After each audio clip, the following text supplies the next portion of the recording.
If you have ever been to England, chances are you have noticed or maybe experienced yourself the phenomenon that they call English pub culture. The UK is worldwide famous for its pubs and inns, with their quirky medieval-sounding names and heraldic signage, which really add a special charm to England and all the other countries in the UK as well. There are over 27,000 pubs in the UK, many sporting peculiar names such as the Bucket of Blood down in Cornwall or the Bunch of Carrots in Hereford, just to call out two of my favourites. Some pub names though come up time and time again as you walk the streets of these towns. Any English town, pubs with names like the King's Head or the Red Lion are present in many a town, so I thought today we should take a look at these classic pub names and their illustrations, take a real analytic look at them, focusing on their signage, as in my opinion these are fantastic examples of fine art in a practical use, which deserve a closer look from anyone who appreciate not only history, but art, design and all things creative, like you guys are who are watching our channel, so let's get on with it, shall we? Putting up some kind of signage to mark a public house or a pub is a practice that's going back to ancient Roman times. Back in those days, the owners of taverns used to mark their buildings with grapevines and leaves, letting people know that, well, they have drinks on the ready. But in England, things got official at 1393, during the reign of King Richard II, who made it a legal requirement for every pub to have a clear name and a clear sign, just so the official ale taster could find his way into these establishments, as he travelled around the country, testing out drinks and clearly having the best job in the kingdom. I believe that pub names and signs in this country are like little time capsules, reflecting on the life and times of old England.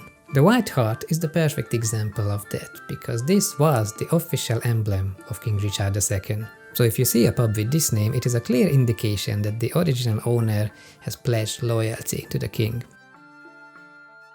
Some historians believe that one possible reason why King Richard II chose the White Hart as his official emblem was to distance himself from his warmongering, bloodthirsty ancestors. The previous King of England, his grandfather Edward III, spent his reign being at war with Scotland and also starting the 100 Years' War with France. And as for Richard's father, Edward of Woodstock, also known as the Black Prince, well, he was also a rather bloodthirsty man, a key commander during the 100 Years' War, who didn't live long enough to become a king himself. All of which the young Richard must have seen and thought, well, yeah, war, I ain't about that life. So the white stack here is meant to symbolize purity, innocence, and the divine power that is aligning to the time's Christian values, moving beyond and above the primitive idea of violence and bloodshed. But even before the times of Christianity in pagan Britain, the White Hart was a common element of Celtic mythology, a sort of vision from the world beyond ours. Very much like a unicorn, it was said to be a creature that can never be tamed.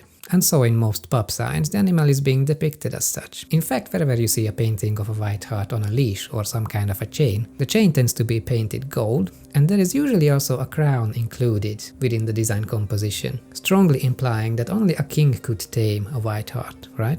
According to writer Kate Innes, in English folklore, white harts always cause a profound change in the physical and spiritual state of anyone who came across with them. So bear that in mind and feel free to raise a pint to King Richard II the next time you are down in the White Hart and starting to feel like you're about to experience something spiritual, which can happen after a pint or two.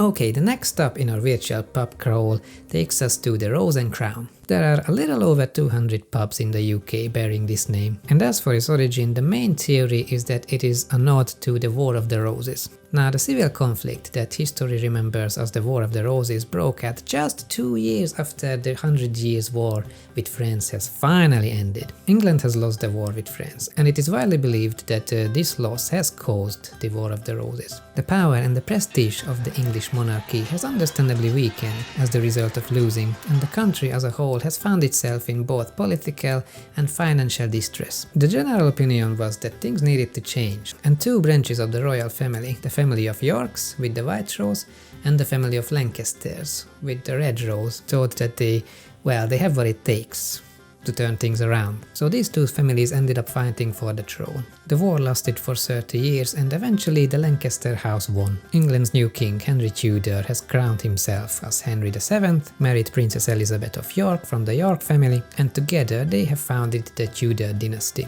Pubs around the country have celebrated this final, long-awaited unison by naming their establishments Rose and Crown. Of course there are other theories out there why the Rose and Crown pub name is so common, but I like this one the best because if you take a look at the actual signage examples that history left us to observe, it just makes perfect sense. In most illustrations of Rose and Crown signage, we see different examples of this rose depiction, which is a mixture of the red and white roses. What you see here is called the Tudor rose, and it is the official emblem of the Tudor house, the new royal family that bloomed out of the War of the Roses. On the design itself, we see 5 red petals and another 5 white ones within, which in heraldry is being referred to as a double rose design. Rather fittingly, this design is still being used as the floral emblem of England today, so chances are wherever you are in the world you might have come across with it in the past. Many versions of the royal coat of arms have these roses present, and it's also on the 20p coin. See? Okay, if you are still with me and you feel like you could do with another stop, let's talk about the Red Lion. Pubs named the Red Lion are all over the UK. This is the most common pub name in England, with roughly 600 or so examples. The actual symbol itself of a lion painted red is very common in British heraldry, therefore it is quite difficult to pinpoint a clear origin for this pub name. But the most common theory out there is that it's originating from Scotland and King James I.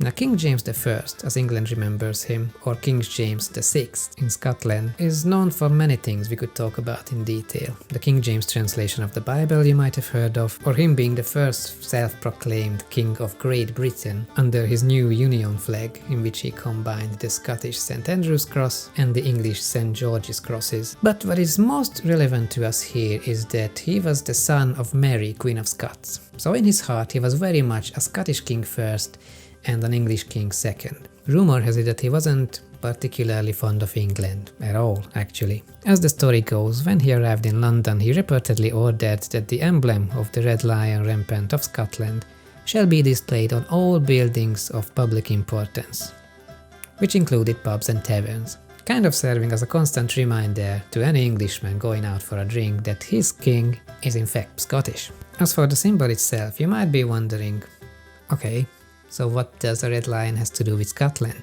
Well, again, we don't have straight historic facts to work with here, so we have to wander into the territory of myths and legends a little bit. According to an Irish origin myth written in the Book of Invasions, there came an ocean-traveling group of people to the Isles of Britain, thousands of years ago, initially to claim the land that we know today as Ireland, by driving away the inhabitants' godlike race, called the Tuatha De Danann. The medieval Christian scholars call this tribe the Milesians, or the son of Mil. They originated this group from Egypt and claimed that they wore the Lion of Judah as their main symbol, originating from biblical times. It is important to note that most of these Celtic myths and legends have been somewhat doctored to fit the Christian narrative of the times they were written in. So these medieval chronicles oftentimes refer back to the Bible, and the Old Testament especially, as starting points for their stories, meaning we don't really know how much of these we can take as facts. The facts are that most people who went to these pubs in medieval times were illiterate. They wouldn't have been able to read a clearly written sign, so they needed something more illustrative. Red works as an outstanding color on any building, and so is a painting of a lion, the animal which has been a prominent symbol of power, pride and bravery not just in England but in most European kingdoms, which is probably the heritage and the workings of the ancient Roman Empire, as they were the ones who established lions as the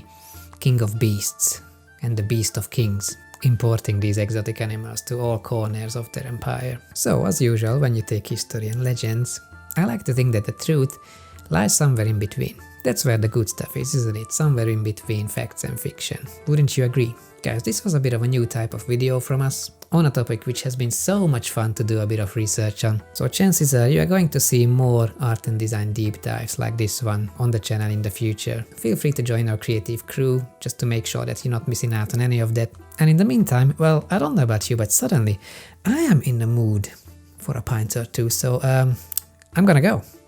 See ya!